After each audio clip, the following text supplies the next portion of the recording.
Au moment où il prêtait serment pour la première fois, le 26 janvier 2001, en tant que président de la République démocratique du Congo, en remplacement de son père Laurent Désiré Kabila, assassiné 10 jours avant, soit le 16 janvier 2001,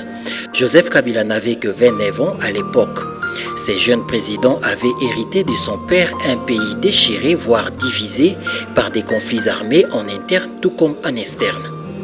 Un défi énorme pour ces débutants en politique qui prendront non seulement le courage mais aussi les risques de promettre le retour de la paix sur toute l'étendue de la République, d'ouvrir le pays à tous ses partenaires extérieurs et d'organiser les premières élections démocratiques dans le pays. Le président Kabila acceptera de partager son pouvoir avec 4 vice-présidents à l'issue du dialogue de Sun City en Afrique du Sud avec un gouvernement de 1+4. Au terme de cette période, les premières élections seront organisées en 2006, dont Joseph Kabila remportera devant Jean-Pierre Bemba, malgré que celles-ci seront critiquées et donneront lieu à des conflits armés.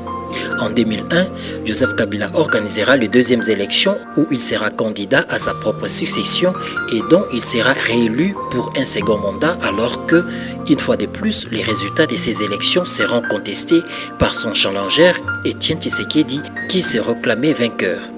En 2016, alors que le gouvernement de Joseph Kabila n'avait pas pu financer les élections pour qu'il y ait alternance au sommet de l'État, des dialogues seront convoqués pour aboutir à une nouvelle transition et préparer les élections.